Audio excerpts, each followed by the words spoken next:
can't always volunteer to like be a mechanical engineer.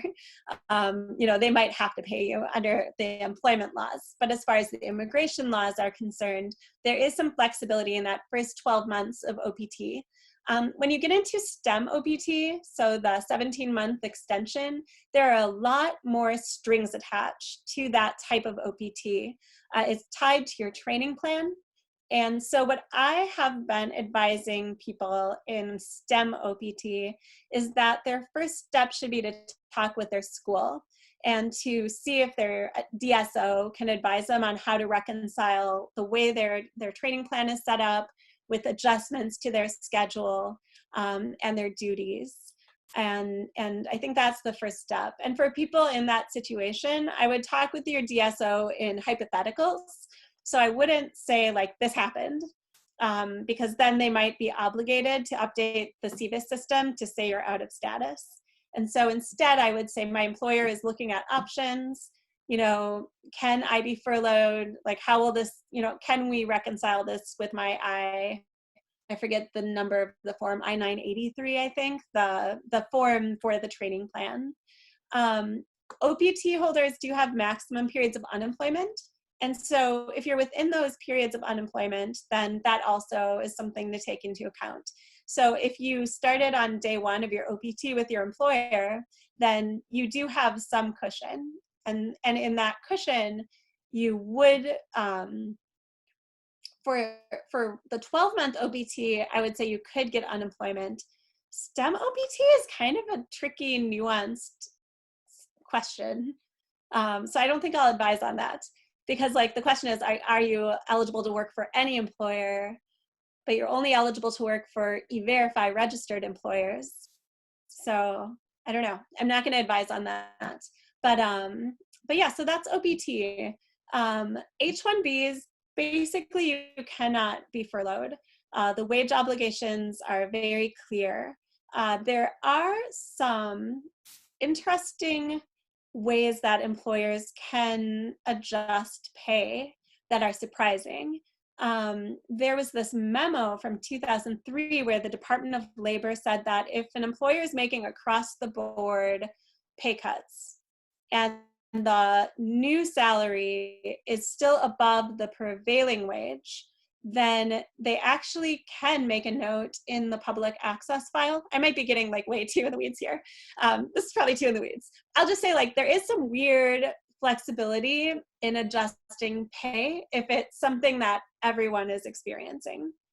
And that's surprising. Like us immigration lawyers were like, what? This memo from 2003 is surprising. But there is that flexibility.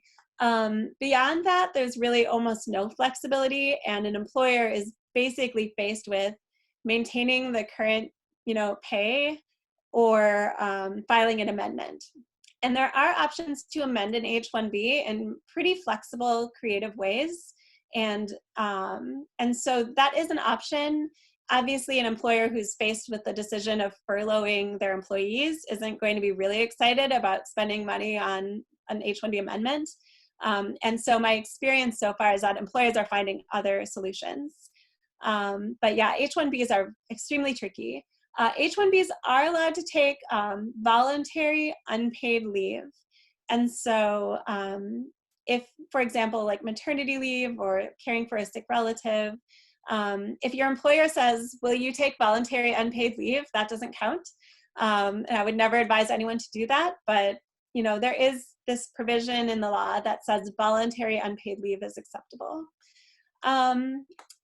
So I think that's like O's. I don't know if I need to go into like every weird permutation. O's have some really interesting flexibility depending on how they're structured. H-1Bs are really the worst because they have very long regulations that are very, very specific. And none of the other categories have Department of Labor regulations like that, except for E3s. How am I doing on time? I forget this is the last slide. So I think we're good. Yeah, you're doing Is this level of detail good? Okay. Yeah. We have 15 more minutes, for you to. Okay, perfect. So yeah, this is good. So for people who are trapped inside the US, I talked briefly about the visa waiver folks. Their situation is really complicated, but fortunately, almost nobody's situation is that complicated besides our poor people from visa waiver countries who are trapped here.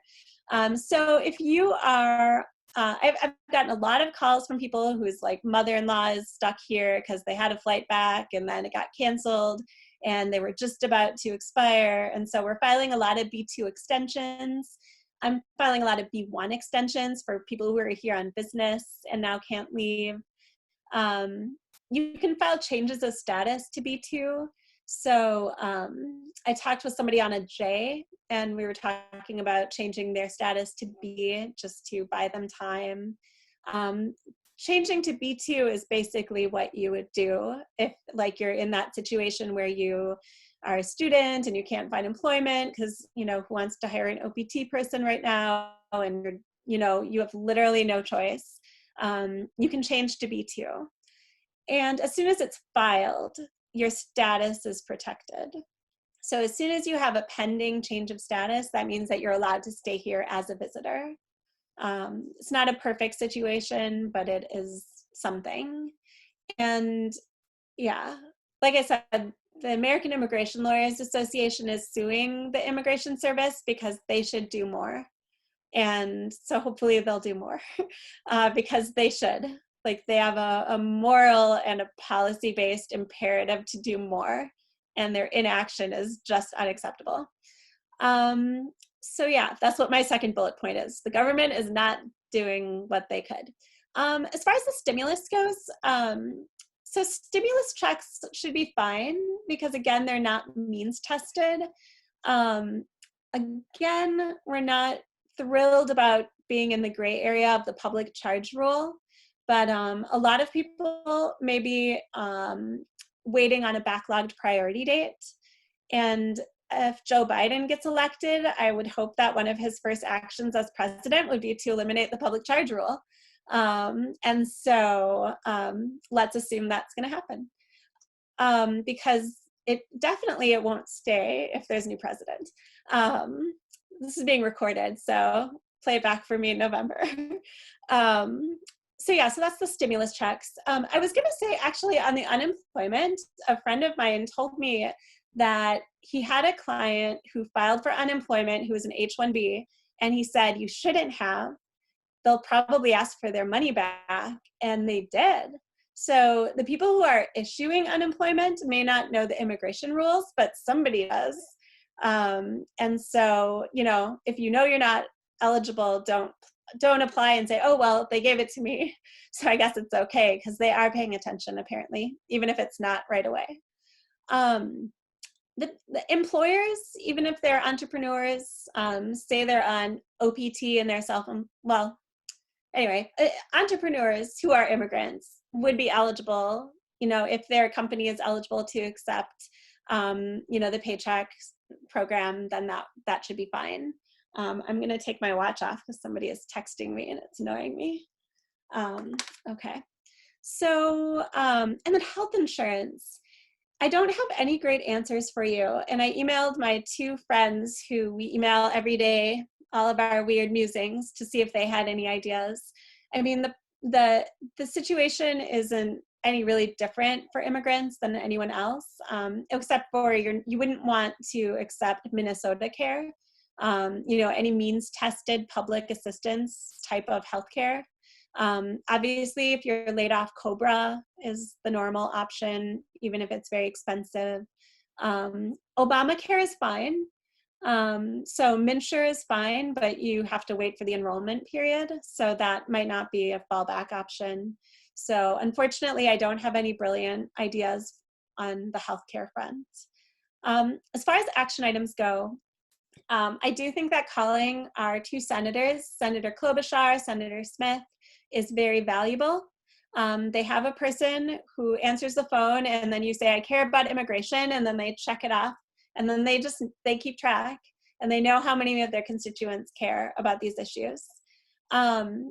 And you can also look and see who your representative is, your congressional representative, and it is worth just calling them and just saying, you know, H-1Bs are an issue in COVID-19, in this situation with COVID-19.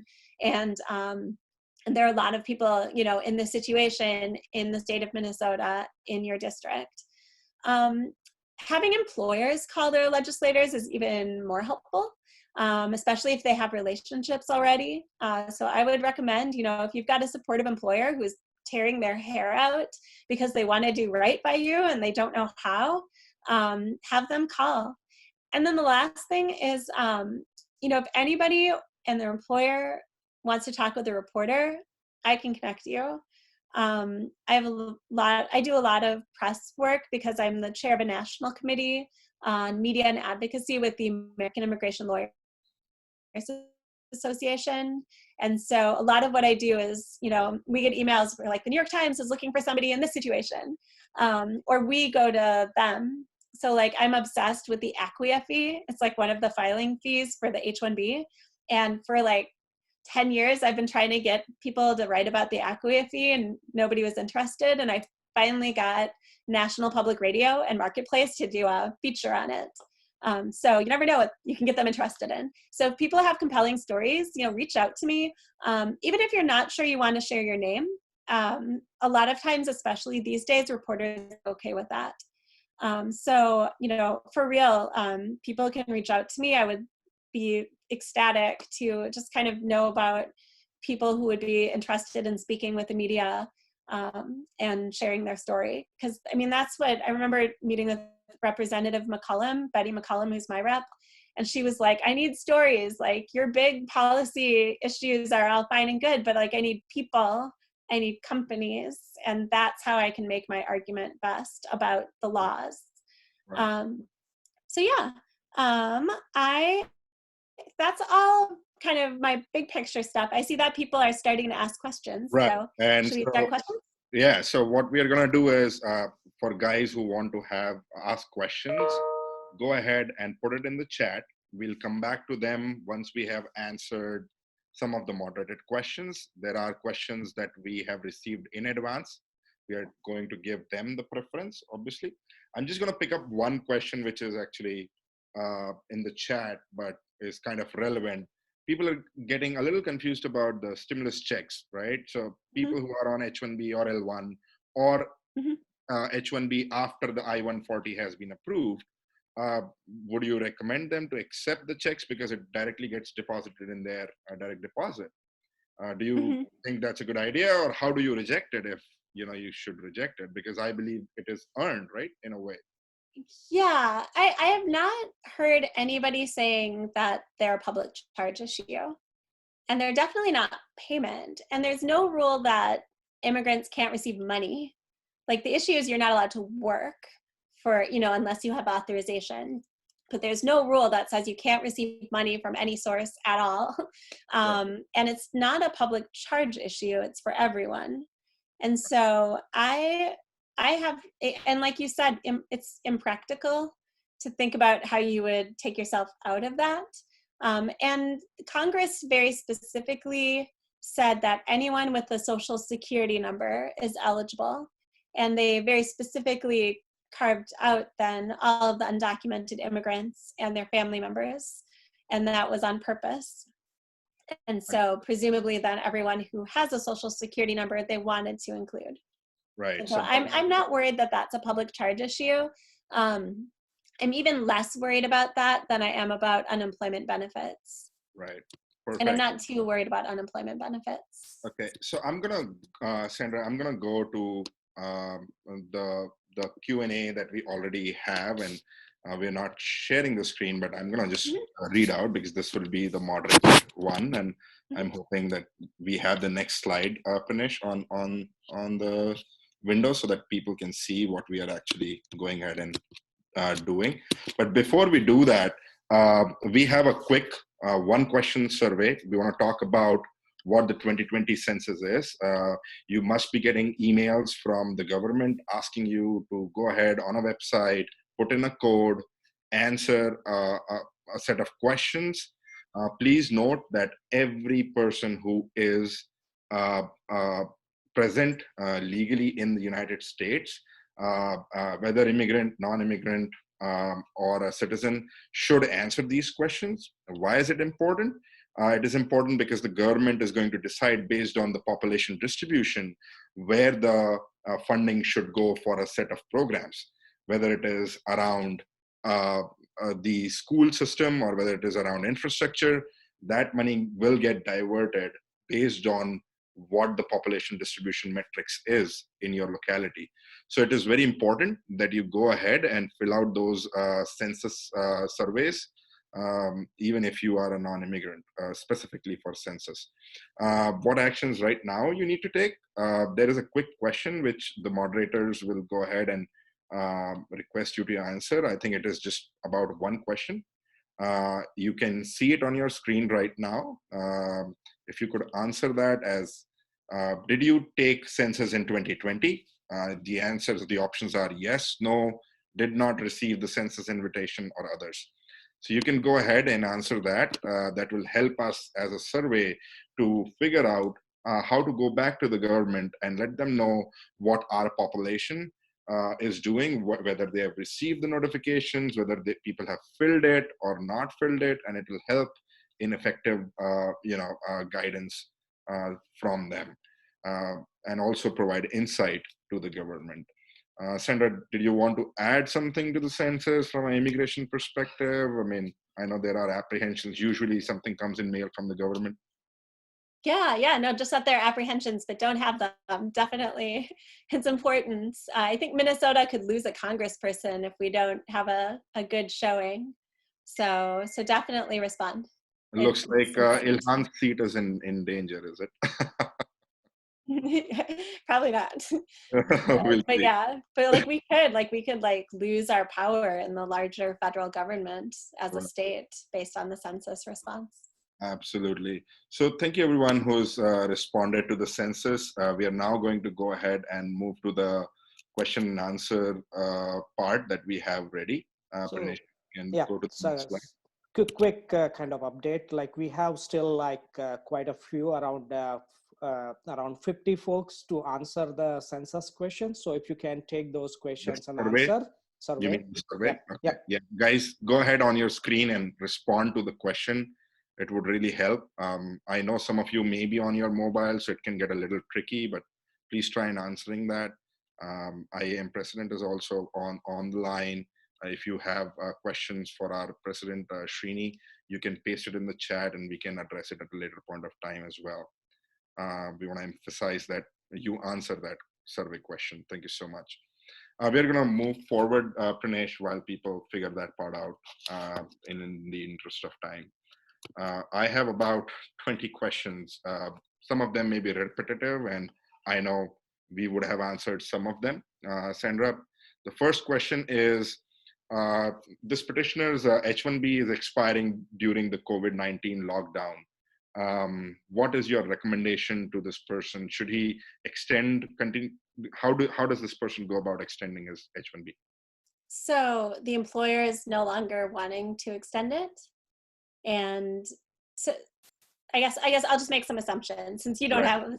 So somebody who has an H-1B that's expiring, an employer who does not want to extend it because of COVID-19, who's not married to somebody who also has status where they could flip and become, if you're married to an H-1B, then you could file for a change of status to H-4.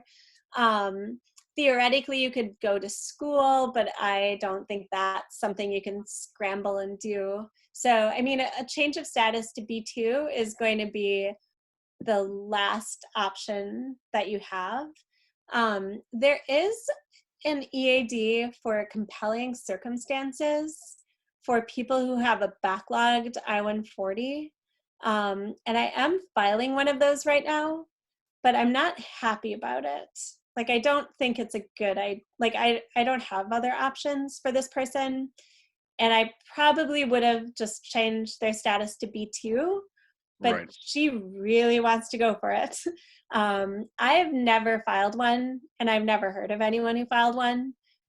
When they first created it, we were all very excited that there was this new option for work authorization for people who are waiting on their priority date. But it's so restrictive and so specific And once you go down that path, I don't know how you go back on the normal path. And it's a weird thing that they created. And I don't know. So if you ask me in like 3 months, I might tell you that this was the most amazing thing I ever did and it worked. And now my client has a work authorization based on a pending I-140 or an approved I-140. But I would say that the safe option is to file an I-539 and change your status to visitor and just request 6 months and just say, due to COVID-19, my employer can't extend my H-1B and I'm not in a position to be able to find another job. And so I would like to have B2 status to be here. Right. And, it's not like the normal good argument to make for a visitor status. Right. Like usually you want to say I'm going to this baseball game and then I'm staying for this conference and then I'm going to go to Florida to Disney World. Like usually it's like a whole itinerary of visitor activities. But this would just be kind of COVID-19, Right. it is what it is. Give me 6 months. Pranesh, I wasn't able to read that question correctly. Is that what the gist of the question was? I mean, do you think we answered that? I think like partially yes, and the detail of that question has more to it, but I think it's covered fairly well. All right. Yeah, and I see in the questions that Amal Thorat said that his 6 years of H-1B are over, not on payroll. Last date is April 18th. And so I would just say that, and somebody else had a question about the grace period for H-1Bs. And sorry. Yeah, we have a list of those questions. I'm sure people yeah, who I was just mentioning it specifically because it was kind of related. Right. And so I would just say that if somebody isn't maintaining status now, then filing for a change of status will be tricky. But that H-1Bs, and a couple of people had like grace period questions, like grace periods for H-1Bs are kind of tricky and nuanced and case specific. They're not the same as F1 grace periods or J1 grace periods. So yes. Anyway. Okay. So there's another petitioner who has their H-1B and their max out date is, around the corner in another few months in August. They've submitted their perm. Obviously, the I-140 premium processing has stopped. Okay. Is there any chance to, figure out when the premium processing will open? And if this person gets a perm before August, should they go back to India and try and file the I-140 from there and file the H-1 extension from there? You can. So as soon as you have an approved I-140 and a backlog priority date, or your priority date is over 365 days, you are eligible for the additional H time. And that includes people who are here or who are outside of the US. Right, but I believe this one is saying that what happens if the perm doesn't get approved by end of August? So they should look at recapture time too, which I am guessing they have, but any time spent outside of the US during that 6-year H-1B time, you can get back. So like I have an H in that situation and we're gonna request like 3 more months. So you do what you need to do, but you can, if you absolutely need to depart, then as soon as that I-140 is approved, the employer can then turn around and file another H. If at that point for 3 full years. And probably it'd be much longer before they would be eligible for the 365-day rule. So yeah, as soon as the I-140 is approved. Yeah. Perfect, thank you. The next question is, the parents of this petitioner have a green card. They are visiting India for the last 6 months and they're stuck there now. Will it cause any problems in their revocation of a green card? And the second part of their question is, should they be filing a return resident visa for them? That's the question. What I've been telling people in that situation is that if it's over 6 months and under 1 year, I would just try to come back and just be like, yep, COVID-19 at the port of entry. Like I would just play it really cool. Right. And I think that'll be fine. If it's over 1 year, then there's some different legal implications, and I would probably still file for the returning resident visa in that situation, but it would be pretty case specific. But I do think that this is the classic situation where I'm sure they'd be eligible for returning resident visa if they needed it. Right. But I'm guessing they can get away with not. Right. Like I would try to get away with not. Okay, got Like, it. yeah. All right. The next one is a little bit of a loaded question. I don't know what you think about it. Question is, what do you think about the legislation to end green card backlogs, S386? Do you think it will pass in the Senate? So there are two bills that are looking at ending the backlog. I don't like the S386 bill because it kind of implodes the whole system. And then on top of that, they added in a bunch of weird things. So now it's just like really bad. So it was like not a perfect bill, and we had a better one, but now it's like, I forget, I honestly haven't even been paying attention to exactly what they added, but I know that some anti-immigrant legislators added, I think it had to do with H-1Bs or something, just bad stuff. The Fairness and High Skilled Immigration Act, I think, is the other bill. And that bill would eliminate the per country limits, which we should, they're ridiculous. But it also increases the pool of green cards. And so it just like it looks at like it gets rid of the terribleness of the per country limits, but it also just looks at the larger backlogs that we're seeing. Like there's no universe in which the EB1 should be backlogged ever. Like every single Albert Einstein, brilliant genius person should be able to come like whenever they want. Like what kind of dumb immigration policy like has backlogs in EB1? And like the backlogs for India EB1 are nuts. So I'm 150,000% for eliminating the per country limits, but I do prefer the bill that does it in a more holistic way, that does not like basically destroy employment-based immigration completely. Because the backlogs that would create, like it would just be really bad, like overall. And then, sorry, I had another related thought. I don't know what it was, but yeah. You asked whether I thought it would pass, and the answer is no. Okay. I do not. I don't like, even if it's a bill that is generally not going to be helpful, I still think that the president will not sign one thing that does one good thing for one immigrant, unfortunately. So tell all your U.S. citizen friends to vote in November for a new president. Maybe we need because I do think.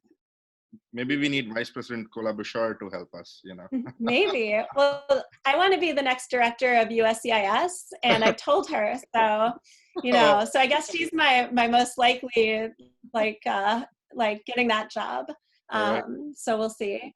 Okay. I do think, though, that this conversation is worth having. Like, I think it's worth calling your legislators and just saying that these quotas are, like, from a policy standpoint, like, bonkers, and we suffer as a result. Like people are held back in their careers.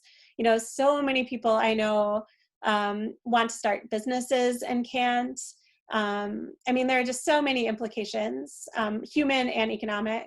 And so, even if this Congress is not going to pass this bill, I think that, is it Immigrant Voice or Immigration Voice? The advocacy group has done a wonderful job of really getting this issue that's very technical and very wonky in the public discourse. And I think that's excellent. And we should keep that up. Perfect. Question number 5 is from a petitioner whose daughter is actually right now studying in Metropolitan State University, which with an H-4 dependent visa. She's turning 21 this month, and they've applied for an F1 at USCIS for almost 6 months ago, right? Her case has been pending for 6 months, and she'll be out of status after April 30th. So what options do they have at this point? So she won't be out of status because the change of status is pending. But honestly, this is a highly complicated scenario that I've dealt with before. And I don't actually think there's a black and white answer, because typically what they want to see is that the program of study like begins like before the person would be out of status. And so you're right that when they turn 21, then that maybe overrides the rule that says if you have a pending change of status that you're in status. I would probably call Senator Tina Smith's office on that case and try to get it expedited. That's what I would do. Okay. Yeah, and I always recommend Tina Smith's office because her staff, like I love Senator Klobuchar's staff as well, but I feel like Tina Smith's staff is, they're just, I really enjoyed working with them. So. All right, this is the only point I'm going to disagree with you on, but let's proceed. Well, I also love the people at Senator Klobuchar's office. Right. Yeah, she's helped us a lot. So yeah, absolutely. All right, I'm going to move to the next question. Question number 6 is from a person who's on investor visa. This person has a commercial cleaning company. The visa is coming up for renewal, but this person cannot travel back to England. So is there a way for him to renew his visa without leaving US? Yes. You can extend E2 status inside the US in 2-year increments, but E2s are weird in that, unlike an H-1B approval notice or an L approval notice where you just take it to the consulate and they just approve it, E2s are reviewed de novo. So they're reviewed as if you did not have an approval notice. And so definitely, if you have no other choice, you should file an extension inside the US. But just know that as soon as you travel, you need a new visa. And that new visa you're filing it all fresh. Like it's all reviewed totally new. In London, they do take into account that the company has been previously registered there. As far as I know, each consulate's been slowly changing their policy around that, but I think within the last year, I've done an E2 re-registration London extension, and it was fine. So they should be fine when they need to, but yeah, they can file. It's just an I-129, just same non-immigrant petition. Right. Perfect. And just all the documentation. Perfect. Thank you. Moving on to the next question. This petitioner has an EB2 and has been waiting for a final decision for 8 years, which happens to most of the Indian immigrants, right? I'm sorry, EB2? Yeah, this is a green card in EB2. Do you mean just they've been waiting for their priority date? Yeah, they're waiting for their priority date, right? Okay. Yeah, I was like, it shouldn't be pending for 8 years. Okay, yeah. So I'm sorry, what year did you say is their priority date? It's 8 years. So 2012. Yeah, right. And the daughter is the derivative, and the daughter is on H4, right? And she is studying, but she traveled outside of US, but is unable to travel back to US. She's a student of U of M and went to Ireland for spring semester. What can this petitioner do legally within the boundaries? I mean, she'll need a visa to come back. And they're not scheduling visa interviews right now. I mean, you could try to move heaven and earth and get some sort of emergency appointment. I know U.S. citizen services are still operational. I know consulates are still scheduling interviews, so they're still there. I don't know how easy it would be to get a new H4 to come back. I mean, hopefully Ireland's not like a crazy busy consulate. So hopefully once they reopen, it won't be that long before she can get her new interview. Right. Perfect. Moving on. There are 2 questions for this petitioner. It's A and B. Part 1 is that this person has a spouse whose petition is in process, which is an I-130. It has gone beyond the case inquiry processing date, of course. It has been waiting so long in process. They haven't received a decision from the California Service Center. and obviously the service centers are closed for in-person appointments. Well, the service centers aren't, like, they never had in-person appointments. So Okay. they're Not just for going I-130, right? Not for I-130. Yeah, not for, so this I assume is not, it's not a spouse, some other relative. It It is is a spouse? yeah. So do they have their green card application pending too, or are they outside the country coming in? Yeah, it doesn't say that. I believe they are Okay. inside, I believe. Okay, so let's assume that they have their green card application pending too. Right. Okay, so So is the yeah. 130 petition still getting processed? I mean, is USCIS working is the question, I believe. Yeah, and so like I said, weirdly, they've approved some marriage-based green cards without an interview in Minnesota. I haven't had that happen. But I mean, definitely those cases are still moving through the process. Yeah, I mean, we've been getting requests for medical exams. So for like cases that, like, I haven't had it happen with a marriage-based case, but I have had employment-based cases that had not yet been scheduled for an interview, instead receive a request for a medical exam. Right. And so that's a sign that they are moving forward with the process. Yeah, So and the service centers are for sure moving forward. Right. Yeah, go ahead. The second part of the question is that this person's adjustment of status, this person is saying that the adjustment of status is current for F2A Indian citizens. Mm-hmm. Can we go ahead and submit the I-485 and others while our I-130 is still in process? Yes, for sure. I guess I can take their word for it. I remember F2A was doing some weird things lately, and I haven't had anybody like in the last couple of months need to file. But I'm going to assume that the chart that says F2A is current is the chart to use. And then, yeah, the answer is absolutely. You can file the I-485 if the F2A says that it's current. So, Perfect. yeah, and do it. It's great. Right. The next question is, can you please update on the notice period extension from 60 days to 180 days? Is there a change in H-1B amendment for job location change?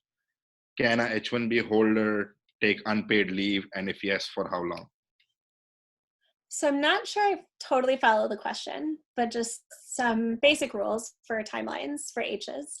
So there is a grace period for up to 60 days within the H-1B validity period, basically if you're laid off.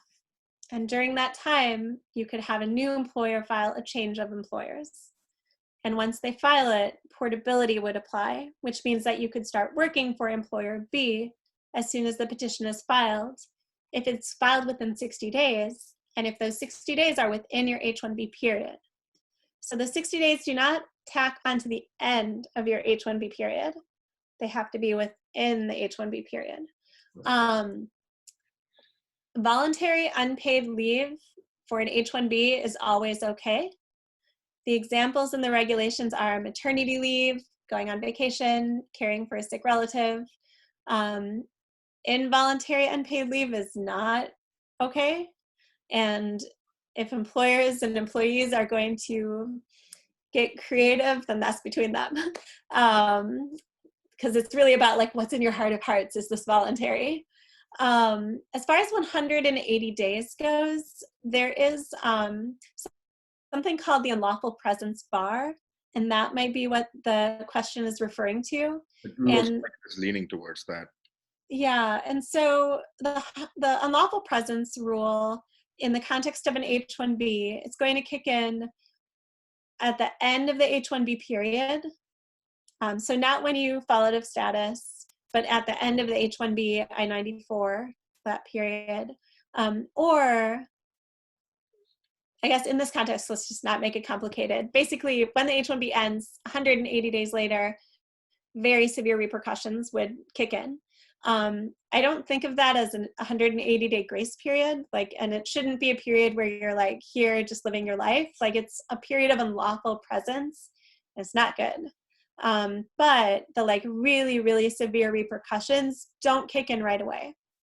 And they did that because like, if you fall out of status, like the next day, there shouldn't be this like huge, crazy repercussions. Like people should have time to like figure things out and depart the US. But it's not like, oh, you can stay for 180 days. Right. My next question is from a petitioner who has just received the OPT card 2 weeks ago.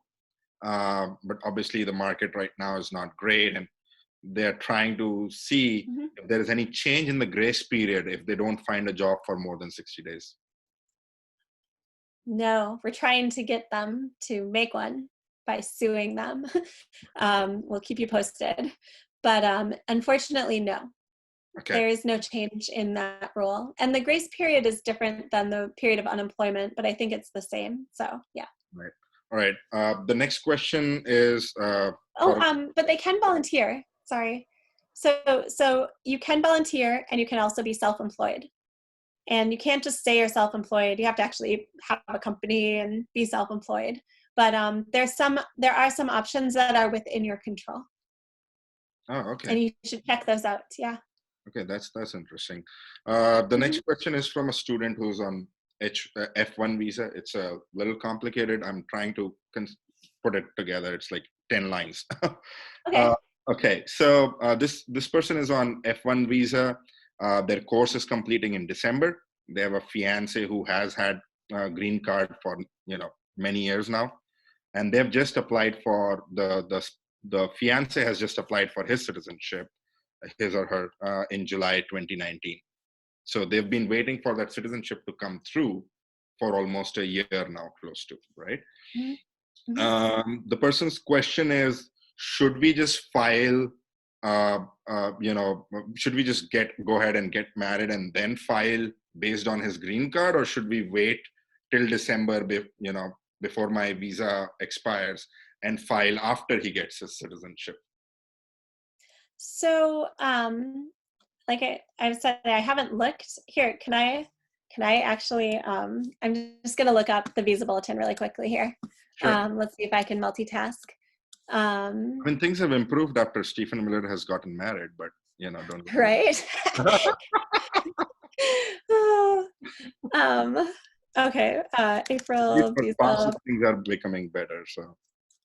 I don't know. I hope he's just distracted. I think that we always joke about the green cards getting approved without interviews. We're like, don't tell Stephen Miller.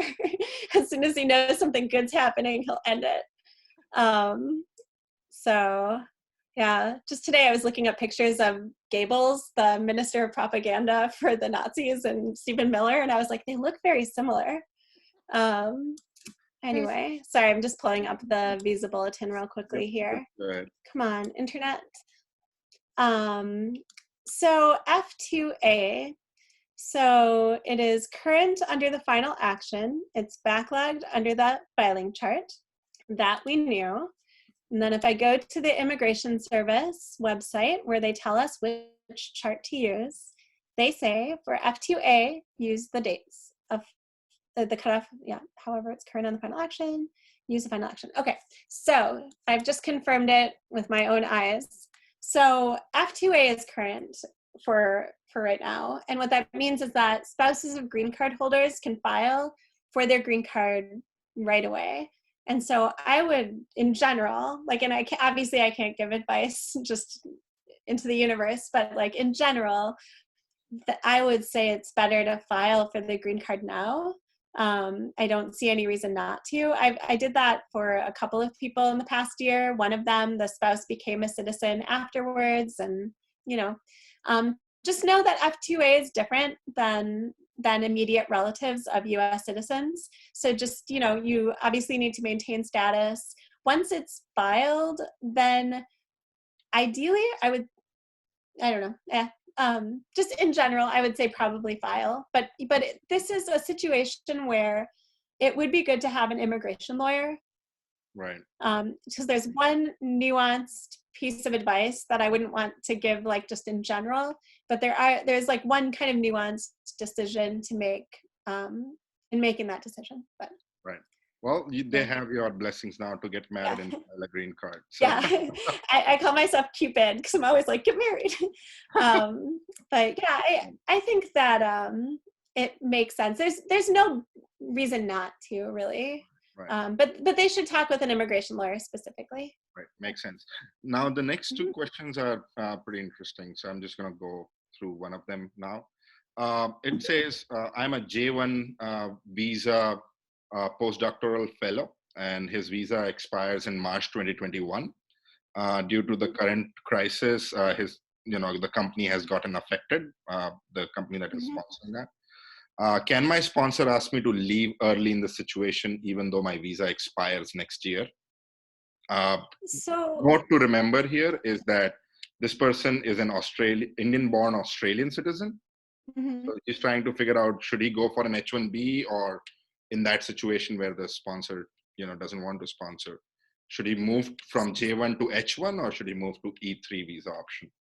I'd do E3. I mean, I guess if you're in academia. So I think one big picture point to make is that sponsoring somebody for a temporary visa is not the same as an employment contract. And so when an employer invites somebody over, it doesn't obligate them to keep that person for that duration, at least as a matter of employment law. So, if they're ending the program, they can do that. Australians are eligible for E3s, but as a postdoc, if they can find something in academia, like in the abstract, I would prefer to have an H-1B over an E3 because H-1Bs allow dual intent. But in reality, E3s are a lot easier to get because they're just easier procedurally. Although right now with no consulates open, I've got Australians stuck in Australia right now waiting on E3 interviews that got canceled. So there's that. But I don't know, H-1Bs are just better in general than E3s. They're longer. They have the dual intent. Okay. But All right. E3s are awesome. If that's all the options you have, it's wonderful to be Australian. Perfect. Time check. We have about 15 more minutes of Q&A. I know you have a hard stop at 7. And Yeah. we have like about 6 questions. So I'm going to try and Mhm. do this real quick. Mhm. The next question is, I might be furloughed in about a month. Does it mean I'll lose my status and have to leave the country? I have an H-1B with an approved I-140. Mhm. The employer hopefully will work with you to find a way to not furlough you. You can file an amendment to make it part-time. One of the questions asked, is there a minimum a number of hours for H-1Bs? And the answer is no. So an employer could do a super part-time H-1B with a range of hours to allow it to go back up to full-time when they want you to. But yeah, I mean, you would be out of status if the employer doesn't do anything. Although there's kind of a nuanced legal question of, are you out of status, or did the employer just make a wage violation? Practically speaking, if you're just furloughed without the employer doing anything to try to soften that, then it's not good.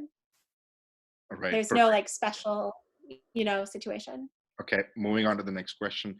My parents are currently in US on visitor visa. Their Mhm. return tickets was in end of May, got canceled, and their I-94 ends in June first week. Can you let us know if we should apply for an extension of their visa? Um, June, I was just talking with somebody and I was saying maybe wait till May 1st to see kind of what's going on. But you don't want to file at the very last minute because maybe the Vermont Service Center just closes for no reason to clean. And then you're like, so I would say I would probably file like 3 weeks before the expiration date at the latest. So if the second week of May begins and there's no end in sight to all of the crazy cancellations and border issues, then I would file for a B2 extension. Perfect. The next question is, my PERN was applied in January 2020. With the current situation, does the application process timelines get affected for the PERN? I haven't seen it be affected. Um, the last one I got certified, we filed like on October 19th, I think. And that was certified in the past few weeks. So that's kind of what I'm seeing. I've gotten 2 perms certified in the last couple of weeks, so they seem to still be working. The other one was post-audit, so that took 1,000 years. But the one that was filed in October was pretty standard. Perfect. The next question is, I have gotten an RFE in my L1B in the month of March. My 240 days is ending in the month of June. And of course, his wife is expecting, and obviously she's pregnant and they can't travel till 3rd of May or after 3rd of May. She's in her 8th month. So is there any possibility that the 240 days will be extended? I don't see how they could, unless they do some sort of really big picture, ambitious, helpful, like freeze, like nothing changes until the national emergency is over. That 240-day rule is in the regulations. Like it would have to be very broad language that would freeze that rule. I have a case like that also. I've been recommending that they premium process since January, and they just didn't want to. And now we can't. And May 12th is when her 240 days ends. And so I've been aggressively working with Senator Smith's office to try to get them to expedite it. Obviously for the RFE, you'll need to respond and then try to get them to expedite. But yeah, I don't expect that 240-day rule to change, but they can stay. They just can't work after that point. Well, then wouldn't that be not legal to stay after June? No, you can stay, but you just can't work after 240 days. Oh, okay, understood. Yeah. Okay, the next question is, this petitioner has a prior LCA, which was for location A and location B. His new and current LCA is for just location B with the same employer, right? The person is asking, does he need to do a petition amendment, or can it just be a continuation of my previous employment without change in employer when I go for extension this time? I'm not sure. I think the question is around extension. And they're trying to understand if the location can be same, or can he use the same petition? It's a little confusing. I don't know if I understand the question. If it's so there are 2 locations and an extension of status. Yeah, it says. I'm not sure I know. Right, I'm just going to read it out. Maybe, I don't know. Okay, yeah, maybe I'll, yeah. Right, I have location A and B in my last LCA, and just location B in current LCA. That is inside same MSA anyway. Do I need to do a amendment in the petition for it, or can it just be the continuation of previously approved employment? I guess are they asking if they want to switch him back to A? If that's no, they're saying that the previous petition is for A and B, and I think the extension that they are filing is only for. It's just for B. I believe. And so their question is whether to check continuation of previous employment without change. That's what I think I've been checking that box when I'm working with a school, and they have 3 campuses, and we started adding all 3 campuses for summer school programs on all of the new ones. And I think I'm checking continuation without change. But if I think that another lawyer might say change in previously approved employment and extension of status. Right. I don't know that it matters deeply. Right. But probably whoever's filing it should just make a call. Right. The last 2 questions that I have, one is, this is a case of a H-1B max out, whose perm petition is, is pending for approval. What option does this person have if the H-1B max out is very near? So you're looking at recapture time. So any time spent outside the US. And then, if you're married to somebody else who's in H-1B or L, switching to be a spouse. If you really don't want to leave the country, you could look at going to grad school, change of status to F1. That's basically it. And then like we discussed, even if you run out of H-1B time, as soon as you become eligible again, based on an I-140 approval with a backlogged priority date or that 365-day rule, then you can still get the H-1B, even if you like didn't do it by the deadline of your end of your 6 years. Right. So at some point they'll be eligible again. Mm-hmm. The last question from the moderated section is from a petitioner whose wife is in L2 and her EAD is till 25th of April. She has applied for renewal, but due to current situation, it has been delayed. Can she work after 25th of April? I'm a 99.999% sure, but I'm just going to look it up because I always think that's a good idea. But I'm sure that the L2 EADs are not covered by the 180-day rule. So here are the categories. And yeah, they do not include else. So unfortunately, no. What I've been doing in that situation is I have been getting congressional offices involved and using them to file an emergency expedite. And I'll have the employer write a letter and say, it will be the end of the world if I lose this person for even one day. Like, we will lose all of our money, like, you know, just like a really, really strongly worded letter. And I would say like half the time that works and half the time it doesn't. And it doesn't seem to be related to how strong the argument is. Just sometimes it works and sometimes it doesn't. But that's what I do. Or I guess it doesn't say when it was filed, but it's really frustrating. I don't know why they didn't just create a blanket rule with that 180-day rule when they eliminated the 90-day regulatory obligatory processing times. Right. But they only have like, it's like 10 categories here. Okay. So before we move to some of the questions in chat, I know we have about 7 minutes. I'm gonna do a time check at 6:55. I know you need some time and I need some time to wrap this up. Yeah, I'll like jump off and I have to jump on another meeting. Right. So we're gonna probably do 5 minutes of questions from the chat. I just want to clarify to everybody that the poll survey that you got right now is just a poll survey. We want to understand for the Census 2020 whether you have filled the census itself or not. The poll that we are doing right now, that is not the census. It's just one question that we are asking, whether you have filled the census or not filled the census. So I got this question in my private chat for people who were getting confused, right? The survey was just about trying to figure out how many people have submitted the census survey. The census survey will be coming to you from the government in your mailboxes, if not already. Okay. A question is from one of the petitioners who said, I have an SSN and my wife has ITIN. Do we receive stimulus check as well? No. Okay. Both or yeah, they can try to file. So that's exactly the situation that many family members with undocumented family members are in. And the answer is no. But what some people are looking into is filing their taxes separately. And that way, at least the one family member will get it. But there are some tax implications that make that maybe not worth it.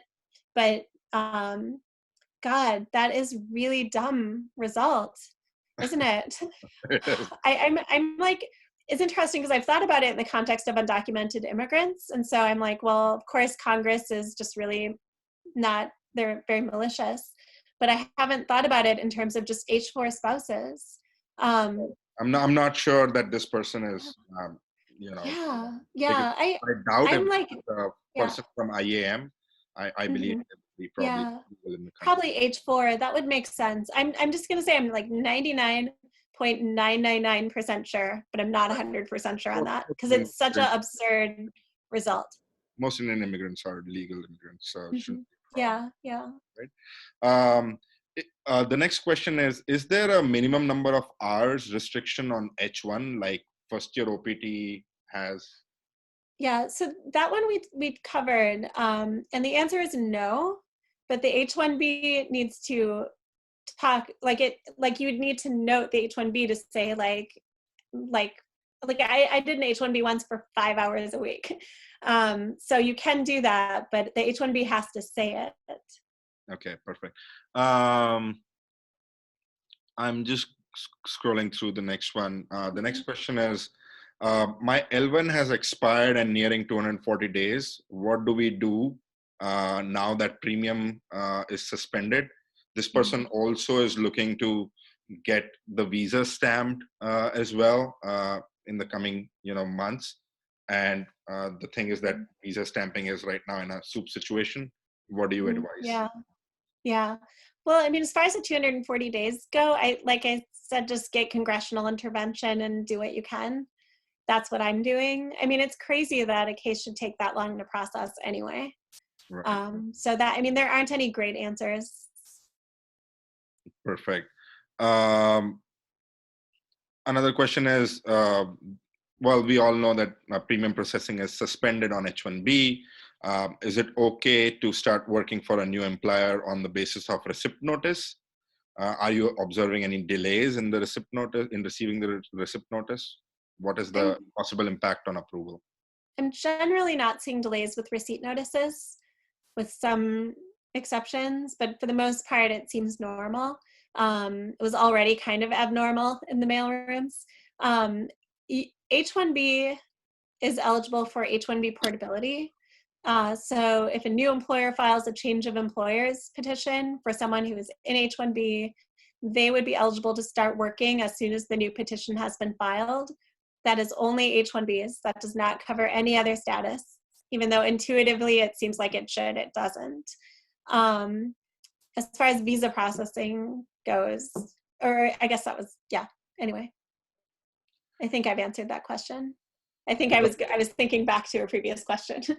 Right, I know. There are a ton of questions. I'm just picking through if I can get one question which is outside the box.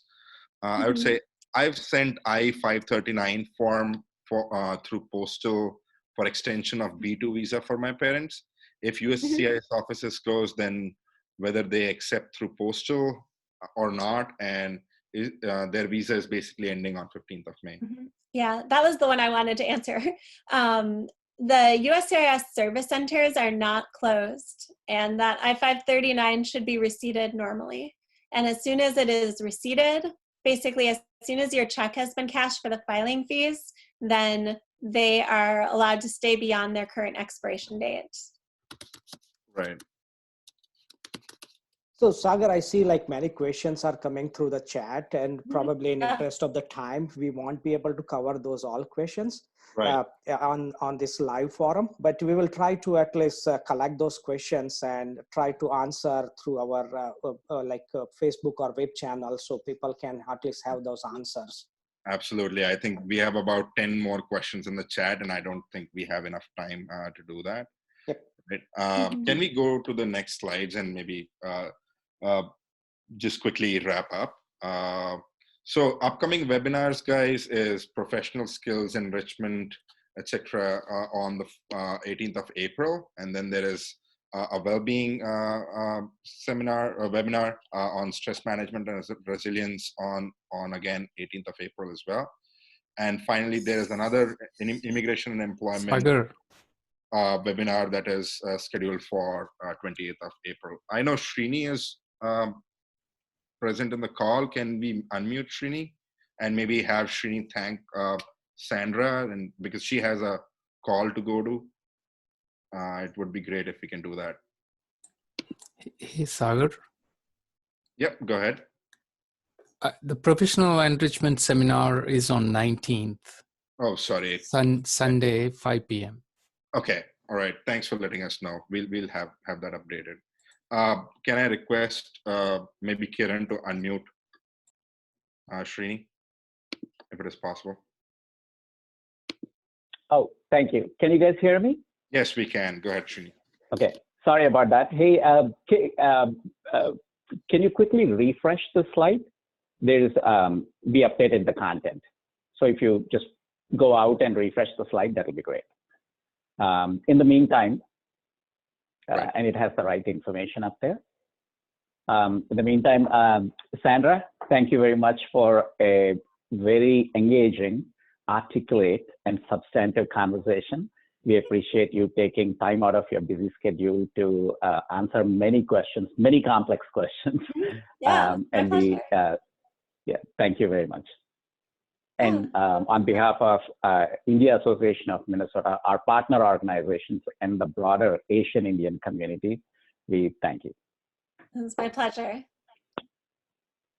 So thanks a lot, Sandra. Like there are, Sagar, you want to cover the next slide? Right. So for those of you who are on the call, guys, these are the helpline. Is it all right if I actually jump off? Yeah, absolutely, Sandra. Okay, I'm so sorry. I normally wouldn't be like, I have to go, but I have to get into another meeting. No, absolutely. I'll touch base with you on the call. Thank you so much. Thanks a lot, Thank Sandra. you so much. This was wonderful. Have a nice night. Bye-bye. Right. Thank you. So guys, for those who are on the call, the COVID-19 helpline from IAM is up and running. You can email, you can call, details are on the screen. You can also go ahead and donate to the Emergency Relief Fund of IAM. I believe that's up and running as well. There are different volunteer opportunities available, from employment and visa category to well-being to fundraising to food to supply to logistics. We would welcome anyone who can provide their time and effort in this effort. We would be happy to accommodate you. Is there a next slide, Pranesh, that we talk about? Okay, great. That's all. So thanks a lot. Keep eye on those upcoming webinar and at least I'm just gonna poll our last poll about webinar. If you can answer those questions, that would be a great. Thanks a lot, Sagar. Perfect. Thank you so much. Can we stop recording the conversation and end the call? I'm just gonna stop recording. I'm just gonna keep the poll open so people can at least answer to those questions. Perfect.